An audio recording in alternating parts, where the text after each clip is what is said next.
আমি রিঙ্কু। কেমন আছেন আপনারা সবাই? আশা করছি আপনারা সবাই ভালো আছেন। আপনাদের ভালোবাসায় আমার পরিবারও সবাই খুব ভালো আছে। আরএস ফ্যামিলি সুন্দর আরও একটি ব্লগে আপনাদের সকলকে অনেক অনেক স্বাগত আর ভালোবাসা জানিয়ে আজকের ব্লগটি ঠিক এই সময় থেকেই শুরু করলাম, আপনাদেরকে সাথে নিয়ে, আপনাদেরকে পাশে নিয়ে। আশা করছি প্রতিদিনের মতো আজকের ব্লগটিও আপনাদের ভালো লাগবে। চলুন তাহলে সাথে থাকুন, পাশে থাকুন, ব্লগটি দেখতে থাকুন। আজকে হচ্ছে সোমবার আর ঘড়িতে এখন সময় হয়েছে 6টা। আজকে এই সন্ধ্যের সময় থেকেই ব্লগটি শুরু করলাম। প্রতিদিন তো সকালের দিক থেকেই ব্লগ শুরু করা হয়। আজকে ভাবলাম সন্ধ্যের সময় থেকেই ব্লগটি শুরু করি।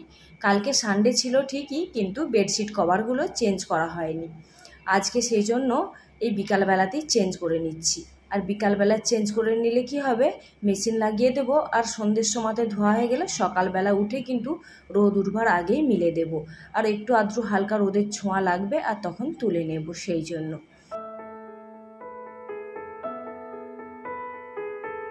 ঘড়িতে এখন সময় 6:30 হলেও কিন্তু এখনও পর্যন্ত আমাদের এইখানে রোদের তাপমাত্রা প্রচণ্ড। এই সন্ধ্যের সময়তে এখন 48 ডিগ্রি চলছে।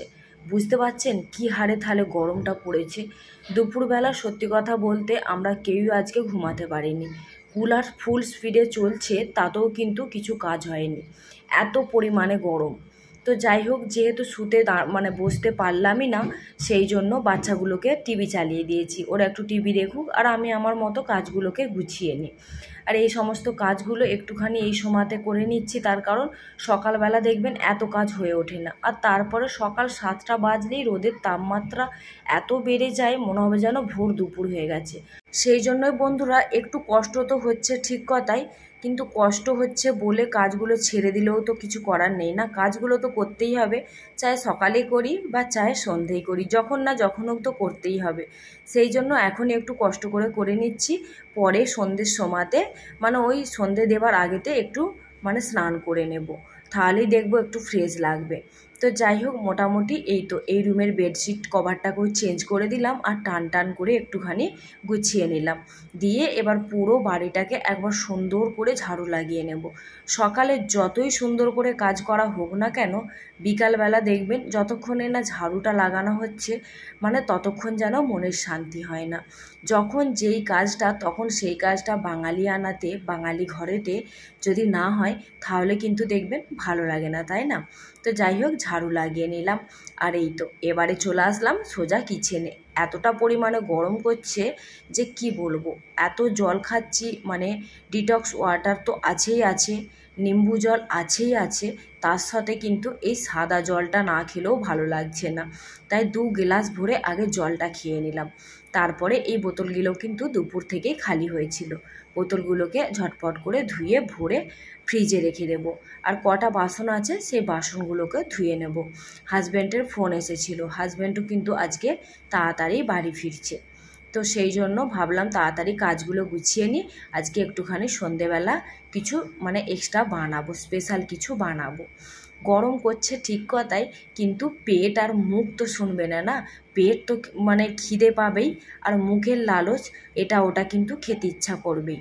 প্রতিদিন না হলেও মাঝে মধ্যে তো এটা ওটা একটু খেতে ইচ্ছা করে। সেই জন্য ভাবছি আজকে একটুখানি কিছু বানাবো। তার কারণ ওই যে সেই দুপুরবেলাতে পোলাও বানিয়েছিলাম, আগের ব্লগে তো শেয়ার করেইছি।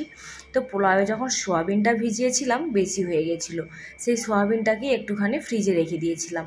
সেই সোয়াবিনটাকে আজকে ভাবছি এখন ভাবছি একটুখানি বেসন দিয়ে একটা ডিম ফেটিয়ে পকোড়া বানিয়ে নেব, সাথে একটুখানি চা বানিয়ে নেব। আর যেহেতু হাজব্যান্ড তাড়াতাড়ি বাড়ি আসছে, সেহেতু একটুখানি এই সমস্ত নাস্তাগুলো কিন্তু খেতে সবাই মিলে বসে একসাথে ভালোই লাগে। আর দেখুন, আপনাদের সাথে কথা বলতে বলতে বাসন কয়টাও মাজা হয়ে গেল।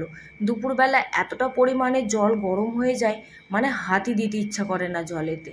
এখন যে মোটরটাকে একটু চালিয়ে দিয়ে আসলাম, গরম জল আর ঠান্ডা জল মিক্স হয়ে মোটামুটি নর্মাল তো একটু জলটা হয়েই যাবে। আর মোটামুটি নর্মাল জল হয়ে যেতে তারপরেই কিন্তু বাসনগুলো ধুয়ে নিলাম। এরপরে কিন্তু মেশিন লাগিয়ে দেব, তার আগে আমি স্নানটা সেরে নিয়ে আসি।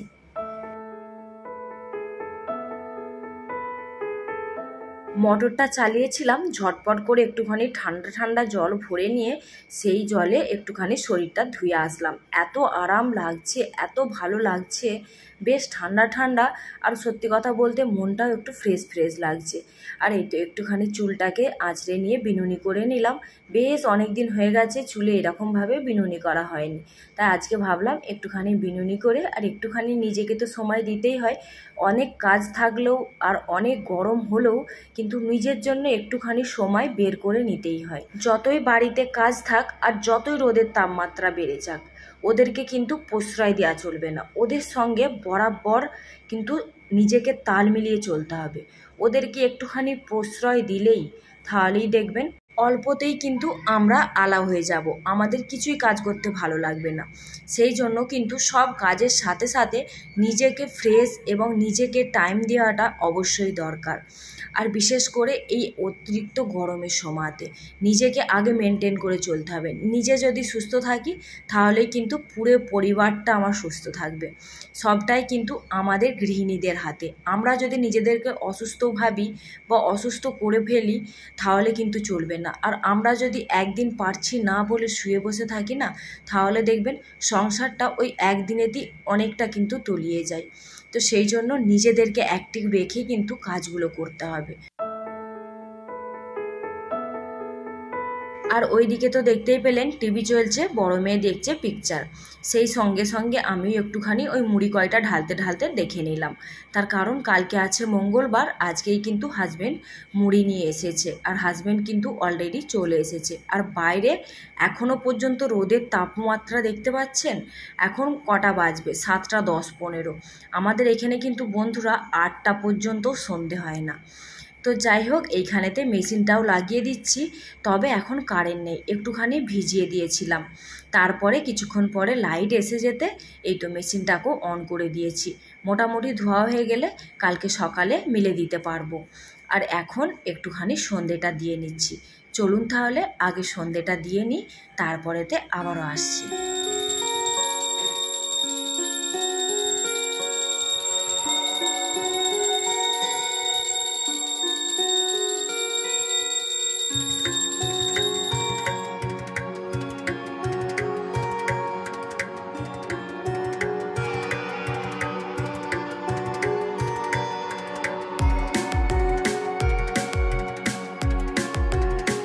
আবারও আসলাম বন্ধুরা প্রায় 1 ঘন্টা পর। এই যে চা আর পকোড়া দেখছেন, এই চা পকোড়া কিন্তু বানিয়ে খেয়ে তারপরে এবারে রান্নাবান্নার দিকে আসছি। আমি পকোড়াটা যখন বানাই সেই ভিডিওটি কিন্তু শ্যুট করেছিলাম। কিভাবে যে কি হয়ে গেছে, তখন ফোনটা ডিস্টার্ব করছিল, মানে ভিডিও শ্যুট হয়েও ভিডিওটি দেখতে পেলাম না। রিসেন্টলি ডিলিটেড যেও দেখলাম, সেখানেও দেখলাম নেই। তো জানি না কি হলো যে ফোনটা সেই মানে ভিডিওটাই আউট হয়ে গেছে। তো যাই হোক, চা আর পকোড়ার যে মানে ক্লিপটা নিয়েছিলাম সেটাই আপনাদের সাথে শেয়ার করলাম। তারপরে এই তো একটুখানি ভাত বসিয়ে দিলাম আলু সেদ্ধ দিয়ে। অবশ্য তার আগে আমি একটু আম দিয়ে টকের ডাল বানিয়ে নিয়েছি। রাত্রেবেলা আপনারা হয়তো শুনে হাসবেন যে রাত্রেবেলা আবার কেউ আম দিয়ে টকের ডাল খায়, কিন্তু কিছু করার নেই। কি বলুন তো, হাজব্যান্ড তো পুরো দিন বাইরে থাকে আর সকালে নিয়ে যায় ওই রুটি সবজি। ভাত তো খাবার টাইম হয় না, ভাত খায় তো ওই রাত্রে। আর একটা দিন ছুটি থাকে সানডেতে, সেদিন আর তার মন পছন্দ অনুযায়ী কি করে দেব।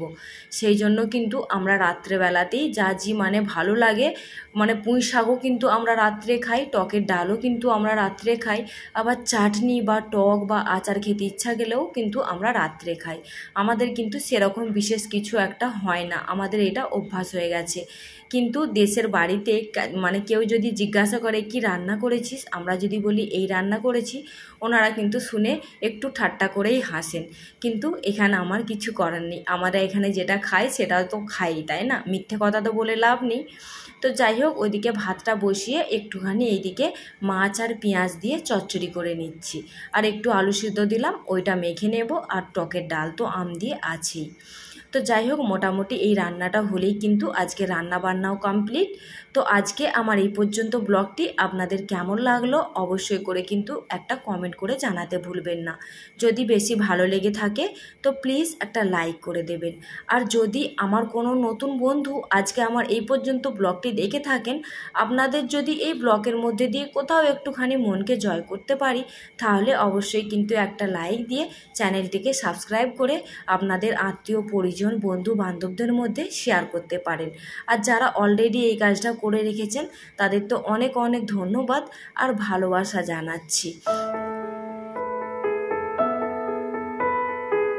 আর মোটামুটি কিন্তু রান্না বান্না কমপ্লিট হয়ে গেল। আর এদিকে ভাতটাও হয়ে গেছে, ভাতের ফ্যানটাও ছড়িয়ে নিলাম। এরই মধ্যে কিন্তু এখন ঘড়িতে সময় হয়েছে 10টা। বাইরেটা বেশ মিষ্টি মিষ্টি হাওয়া দিচ্ছিল। রান্না বান্না সেরে একটুখানি ছাদে ঘোরাফেরা করছিলাম। তারপরে এই তো এবারে ডিনারটা সেরে নেব। আর ডিনারে ওই তো বলেইছিলাম আর দেখিয়েছিলাম, এই হচ্ছে পাতলা করে আম দিয়ে টকের ডাল, আর এই হচ্ছে সেই মাছ চচ্চড়িটা। দেখতে যতটা সুন্দর হয়েছে বন্ধুরা, খেতে কিন্তু ঠিক ততটাই স্বাদিষ্ট হয়। আর এই হচ্ছে সেই আলু মাখা। তাহলে বন্ধুরা এবারে ডিনারটা কমপ্লিট করি আর আপনাদেরকে টাটা বাই বাই বলে এখানেই বিদায় নিলাম। চলুন তাহলে টাটা।